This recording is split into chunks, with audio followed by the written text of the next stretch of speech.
Good, happy Saturday morning, March 23rd, 2019. I'm Riley King, and welcome to the Riley King Newscast, right here on the Riley King Network. We have a lot of news to get to this morning, so let's begin.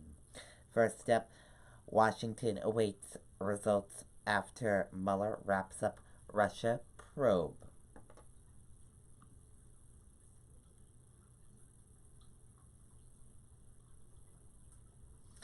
Special Counsel Robert Mueller closed his long and continuous Russia investigation with no new charges, ending the probe that has cast a dark shadow over Donald Trump's presidency. The Justice Department was expected to release the main findings as soon as Saturday. And once those findings are released, we will be sure to share it with you on the Riley King Network Facebook page. New Hampshire U.S. Senate Democrats House members call for release of full Mueller report.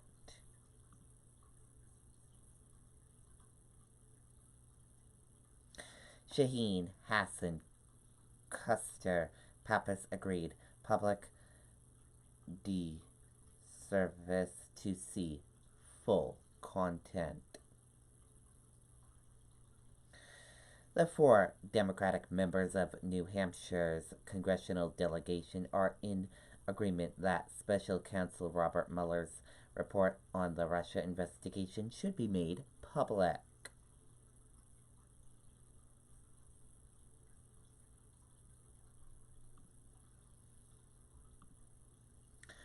Three 19-year-olds accused of assaulting teen lighting his hair on fire.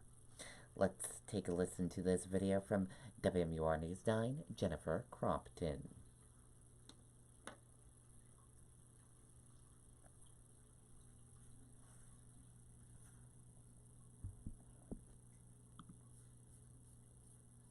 GMI Asphalt is currently accepting job applications to join our team. We have an aggressive pay scale, health insurance benefits. Both men and women are urged to contact the office of GMI Asphalt or visit us on the web at gmiasphalt.com. These 3 teenagers have been indicted on a variety of charges in connection with an alleged assault against an 18-year-old in Seabrook last October, including felony criminal restraint. The criminal restraint is essentially that he was held in a room for a period of 2 hours while individuals punched, kicked, and also lit his hair on fire. It allegedly happened in a South Main Street home.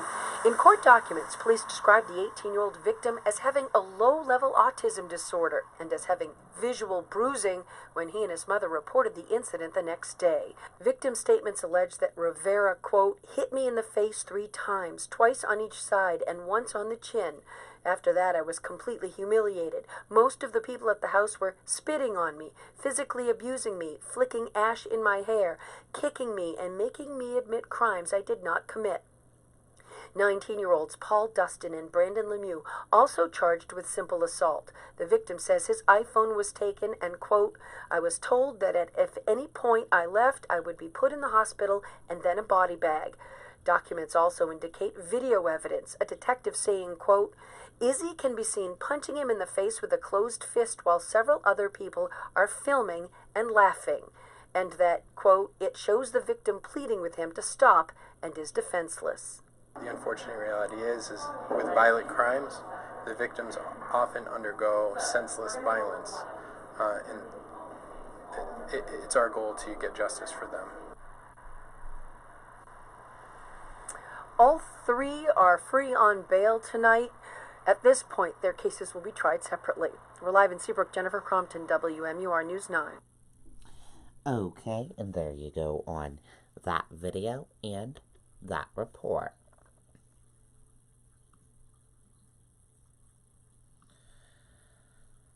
Modular Classrooms sinking Newmarket 5th graders relocated.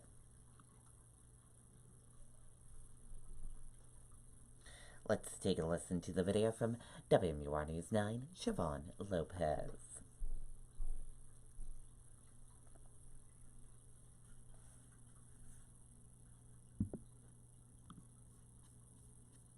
GMI Asphalt is currently accepting job applications to join our team. We have an aggressive pay scale. Health insurance benefits. Both men and women are urged to contact the office of GMI Asphalt or visit us on the web at gmiasphalt.com.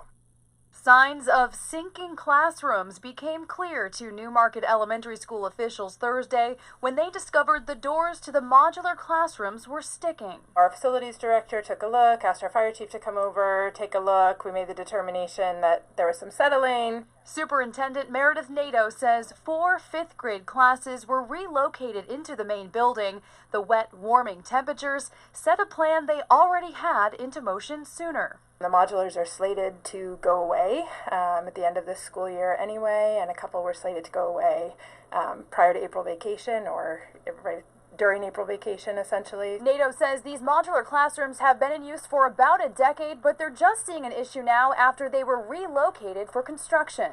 Renovation and addition, but it's the addition that we are moving our 5th graders into ultimately at the end of this construction project this summer. For now, teachers and students are working together to adjust to their new normal. They're hopeful the 5th graders will only have to change locations one more time into the new classrooms as part of the expansion. We're kind of still assessing, are we going to keep them in these temporary locations in the building until we can move into our new addition, or are we going to address the modular piece a little bit so that we can reoccupy those? Nato says students and staff have been resilient all year dealing with ongoing construction. Everyone seemed to settle in and be able to focus more after a full day in their new classes. In Newmarket, Siobhan Lopez, WMUR News 9. Okay, and there you go on that video and that report.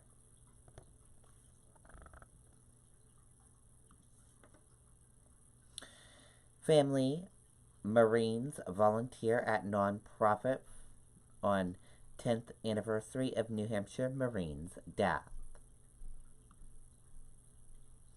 Let's take a listen to the video from WMUR News 9, Andy Hirschberger.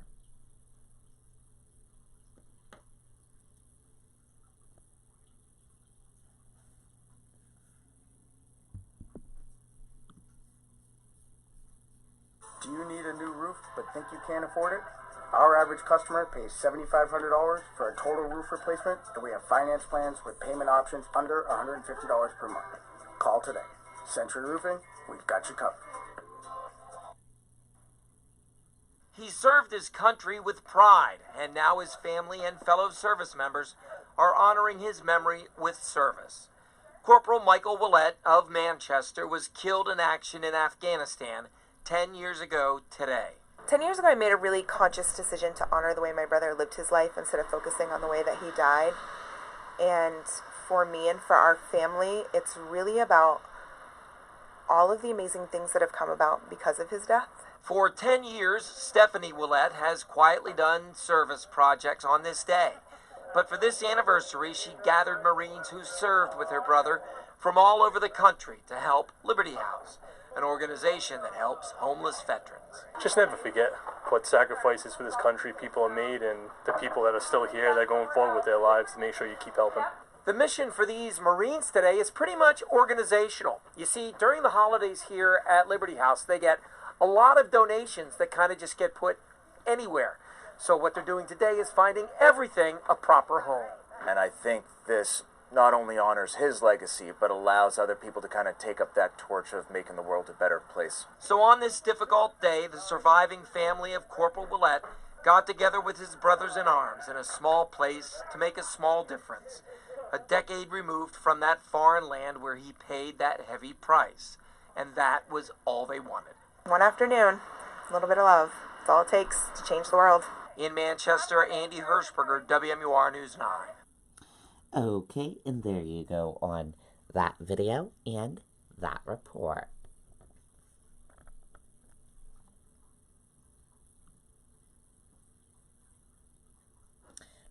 Dozens from different faiths attend Vigil in Concord after New Zealand attack. Let's take a listen to the video from WMUR News 9, Mike Cherry.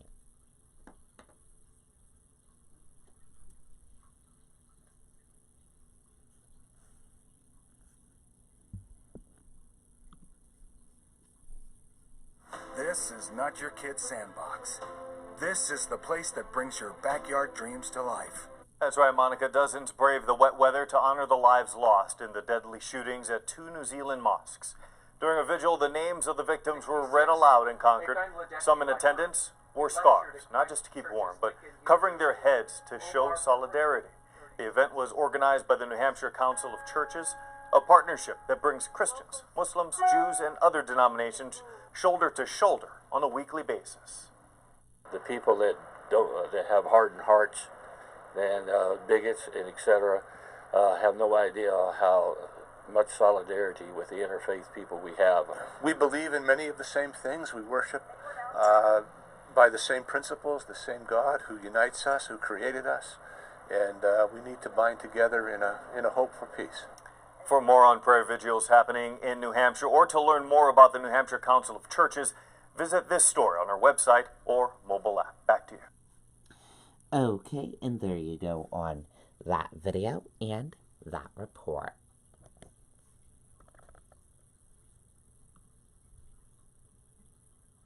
Grief counseling made available to community after Alton shooting. Let's take a listen to the video from WMUR News 9, Kristen Carosa.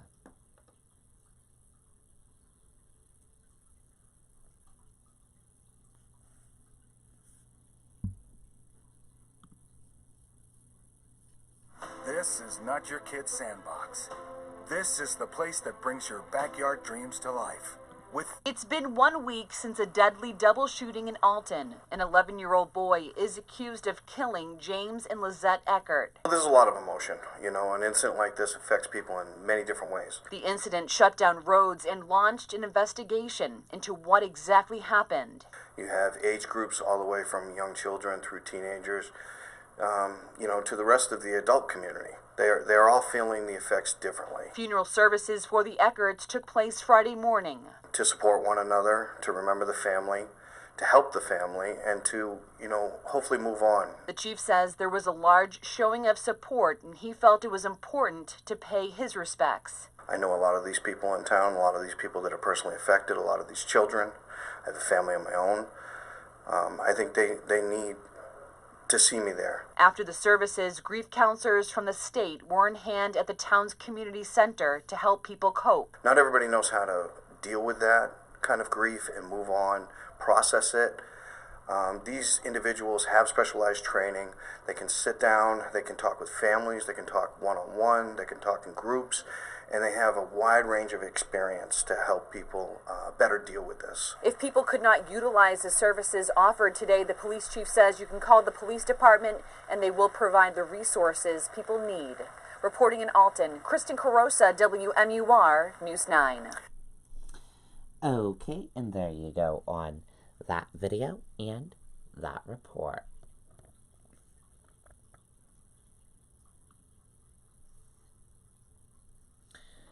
Northern lights might be visible in New Hampshire over weekend.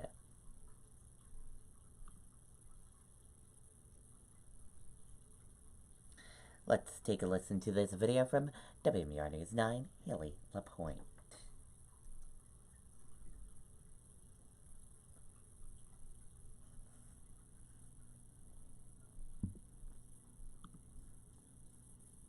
GMI Asphalt is currently accepting job applications to join our team. We have an aggressive pay scale. Health insurance benefits. Both men and women are urged to contact the office of GMI Asphalt or visit us on the web at gmiasphalt.com. Hi everyone, I'm meteorologist Haley LaPointe. Something really cool might be happening in the skies as we go through the weekend here, especially Saturday night and early on Sunday morning. That's of course when we have the best visibility too. But earlier in the week we had what's called a strong solar storm, and there's some solar debris from the sun actually that will interact with our outer levels of the atmosphere, and that's what causes the aurora borealis, or otherwise known as the northern lights. These are incredibly difficult to predict when we can see them, but this weekend we at least have a chance. So I wanted to give you a heads up and know that you might be able to at least look and see if you can see those beautiful colors in the sky. So the solar energy, it hits our atmospheric gases, and that's what makes kind of those curtains of color. You want to get away from city light because the city light actually lights up the sky a little bit, and you want to get as dark as possible. And typically looking north is going to be your best bet. So this is actually the official forecast that comes out from the Space Weather Center. And anytime we're near that ring of green, that means we have a possibility of seeing the northern lights. And notice how, of course, northern New Hampshire are the closest to that, but even southern areas may run the risk of being able to see it. And here's the other good piece of news. So this is tomorrow at noontime. We actually start to see the skies clearing, so the weather will help us out too with clear skies happening. This is 10 o'clock tomorrow night, and this will be a good time to maybe go outside, and you'll want to bundle up. It'll feel a little chilly and a little windy, but at least, again, the skies are clear, and you can really head out anytime it's dark out. This is about 5 a.m. on Sunday morning, and we are still in the clear. So be sure to go out, check it out, see if you see anything up there, and let us know if you do too. You can go to WMUR's Facebook page, Twitter. Let us know if you see anything. Okay, and there you go on that video and that report. So, keep your eye to the sky this Saturday evening and let us know if you see any northern lights.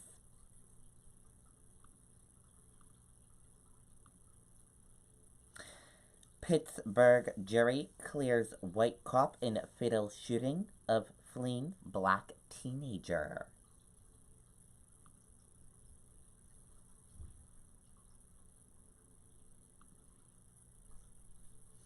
The jury deliberated for less than 4 hours.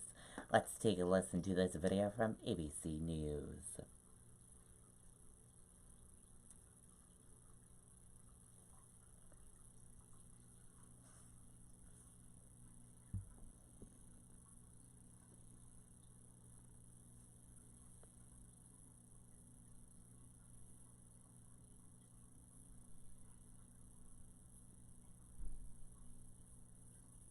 Now turn to the demand for answers after the deadly police shooting of an unarmed teenager in Pennsylvania. This morning, Antwon Rose's parents are breaking their silence as they prepare to lay their son to rest later today.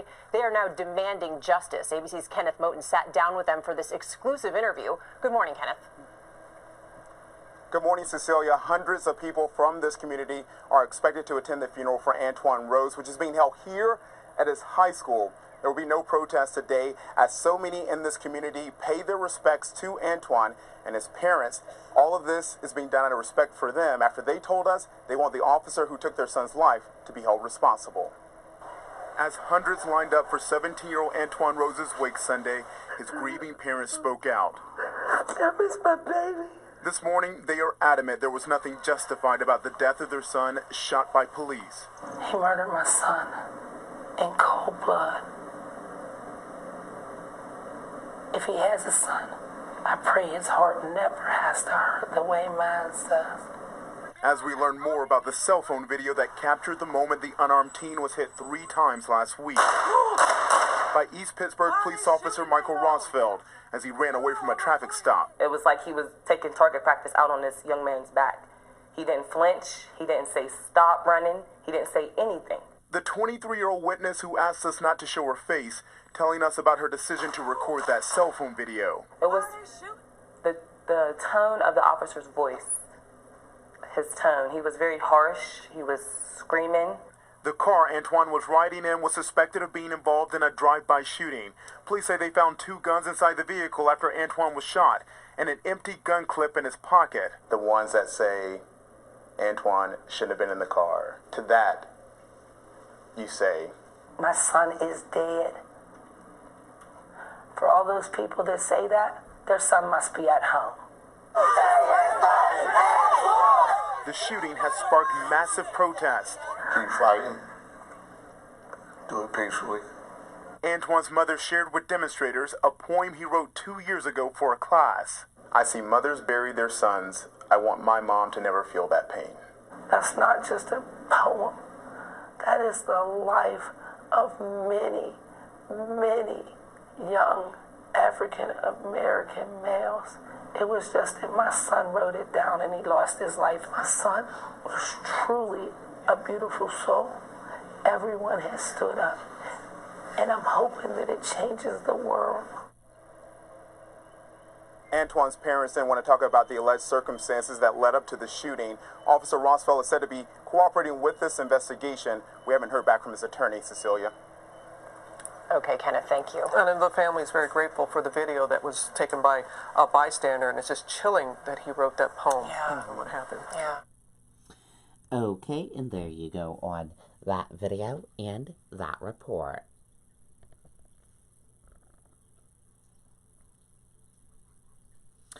And now let's take a look and see what type of events are happening today in New Hampshire.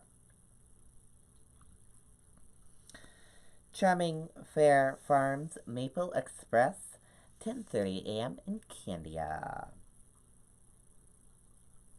Patterns in Wood, works by the New Hampshire Furniture Masters at 8:30 a.m. in Concord. Natural Woman, a Carole King tribute at 2 p.m. and at 7:30 p.m. in Manchester, New Hampshire at the Palace Theater. Maple Weekend 2019, 10 o'clock a.m. in Tamworth, New Hampshire. New England Colonial Trade and Craft Fair at 9 a.m. in Portsmouth, New Hampshire. Maple Sugar Day at the Berglund Farm, 10 o'clock a.m. in Holderness, New Hampshire. Big Brother and the Holding Company, 7:30 p.m. at Plymouth, New Hampshire. New Snow Shoe Yoga Adults, 10 o'clock a.m. in Laconia, New Hampshire. Maple Sugar Weekend in Ware, New Hampshire at 10 o'clock a.m. Also, Maple Weekend at Fuller's Sugar House at 10 o'clock a.m. in Jefferson, New Hampshire. Maple Sugaring Season Families, 10 o'clock a.m. in Laconia, New Hampshire. Ponte Theatre presents public display of The Motion by Peter Dimon at 3 p.m. in Portsmouth, New Hampshire. Sorry about that.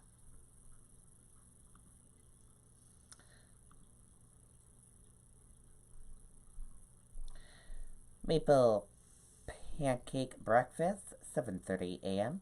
at United Church of Warner. Also, Maple Weekend Pancake Breakfast and Lunch, Journeys and Maple Farm, 8 o'clock a.m. Pancake Breakfast, Concord Odd Follows Lodge at 8 o'clock a.m.